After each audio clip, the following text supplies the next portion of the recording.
My name is Brij Gandhi, and this is my story for Colourful Heritage.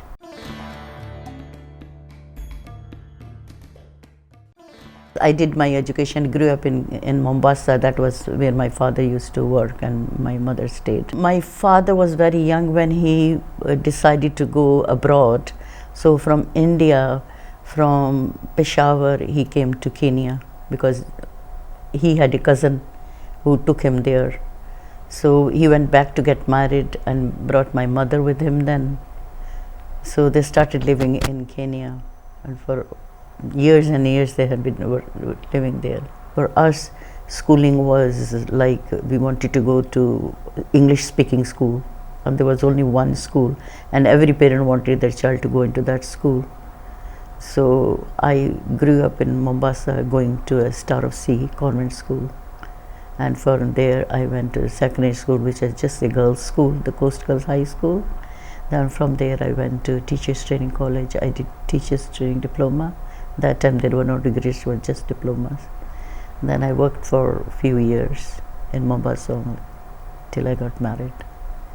My upbringing was open, everything was open, first thing. There were no barriers, boys and girls. You know, boys could play, girls could play together, and we had like very small amount of money, maybe once a month or maybe after 2 months, to buy something and share among our brothers and sisters or between our cousins. And then the other things, we used to get new clothes and all that on special occasions, and we couldn't spend ourselves. You know, we were very tight, brought up was, you know, like tight, because the parents didn't have much money, so they never gave us, we never had pocket money as such. There was no fashion of pocket money. We were satisfied what we had. Actually what had happened, my brothers were studying here in Scotland. Two of my brothers, they had come from Kenya, and then suddenly my father wanted to come because one of my brother was in a RAF and Scotch Corner, and then they decided suddenly to come with my younger sister and my brother. So when they came, my husband had already studied in Uxbridge University and he was working for Kenya Shell Oil. So he wanted his children to come and study abroad. So that's how we had sent our two boys here, living with my parents in Scotland, in Glasgow. Slowly, because of them, I moved. 1962 when I came first, when my first son was born, because my parents have just moved.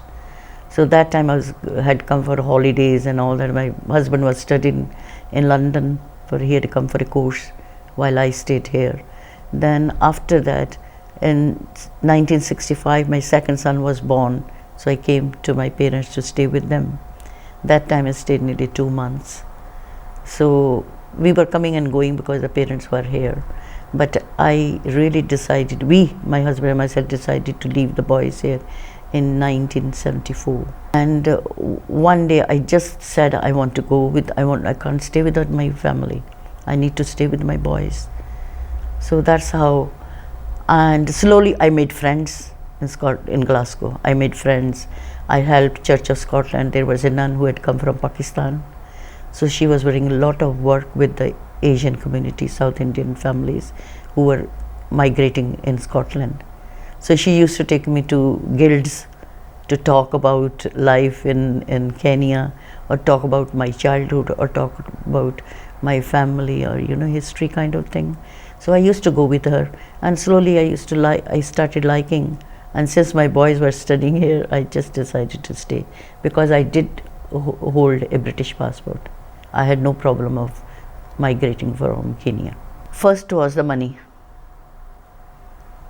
I was living in a flat. We had bought a flat, and I never lived in a flat. It was stairs, 22 stairs to go up, 22 stairs come down every day, Then I had challenge of working, because I've never worked in Kenya. I was a lady of leisure.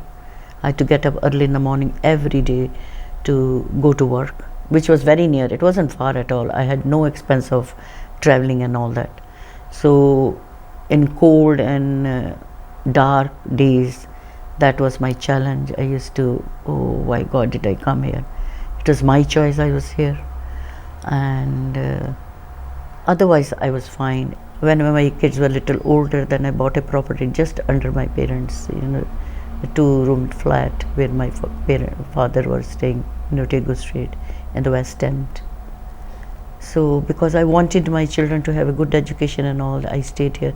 It was not that I could not give them better education back at home in Kenya, but it was those kind of things because they were the first grandchildren, and I wanted them to have somebody in the house talking to them in their own language, and they would come home, there are grandparents there are other members of a family, because Kenya was alone with friends and all that, and mostly the people, they were not working, the women especially. I did have issues because the children were in school and you walk on the streets and you don't know anything.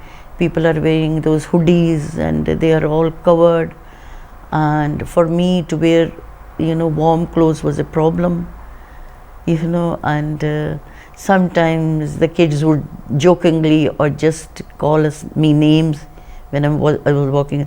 That kind of thing, really, I was taken back at times. It was Young Women's Christian Association, so it was working with women and the families.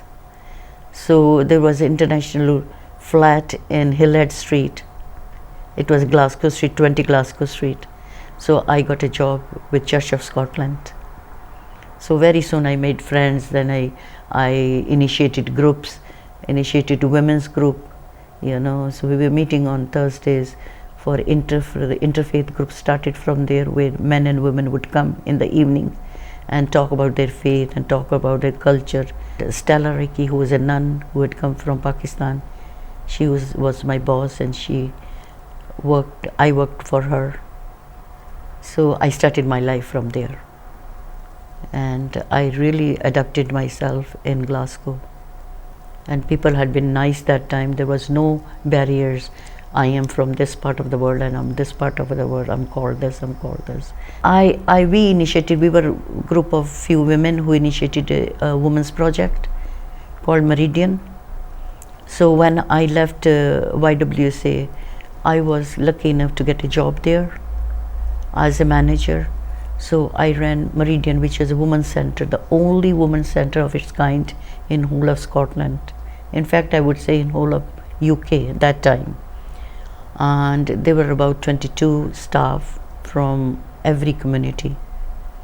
The community workers were staff from who could speak Urdu, who could speak Hindi, who could speak Punjabi, Cantonese, who could speak Swahili and French. There were so that staff were needed for those, because communities were growing and the women had nowhere to go. So we started with English classes, sewing classes and cooking classes. I did work with Bashir Man. I know him very because there was CRC, Community Relation Council, that time in Wellington Street. So I was one of the executive members there. I started with executive members there. Slowly, because they were working for the betterment of the community, for all the communities in Glasgow. So I was very much involved with them. Sheila Mukherjee and Bashir Man and others. So slowly from there I started other things with them. And one of the best projects was interfaith work in Glasgow, which is still going on. And it is now taken by, it was called Sharing of Faiths that time. And we used to have an exhibition in city chambers or in arts gallery once a year for school children only during the school holidays. Yes, I was privileged to get MB from the Queen and Prince Charles. I went to London to Buckingham Palace to get that. I was honored that I was the first Asian woman from Scotland when I got my MB in 2005. Working with women and children and raising funds for cancer, leukemia and other diseases in Glasgow. When I came in Glasgow, because my mother had helped to initiate the mandir, Hindu mandir, in the West End in Tego Street. So I had gathered children around because my two kids were there, they were young, and we started a Diwali show in city chambers or in city halls in a big way, where all communities will come, and we would put up 2-hour show with the children singing, dancing, and prepare them for big event. I'll tell you the truth. When I came, I was saying I'm a Kenyan nation all the time. Even I say now, but as I'm been living here for nearly 35 years, I call myself a Scottish Indian now. I feel I'm a community of Scotland. I'm part of Scotland. Sometimes when I go to meetings and all that, I am taken back. There are a lot of things has been done in Glasgow, a lot of things is done in part of UK, but sometimes you do face where you are not wanted, or maybe I'm a woman, sometimes you're taken back and you're thrown into or ushered into a place where, oh no, females still have to go a long way. But I don't feel that way now. But when I came here, maybe it was my ignorant, maybe I was not settled there, but I see myself as a Scottish Asian here. Scotland is changed, people-wise changed, community-wise is changed, areas-wise is changed, because lot of new development has been around, lot of businesses around, lot of new faces around. Maybe when I was here, people would say she is a new face. Lot of communities are around, because that time there were not many communities. Now I don't know how many communities are there. I don't know. I can't fingertips. I can't count them. Be yourself. Help as much as you can, but don't overstep anybody. I will say to everybody, children, especially women, be yourself, achieve for yourself, and do things for yourself and others. We are all a one family, whatever color, creed we come from.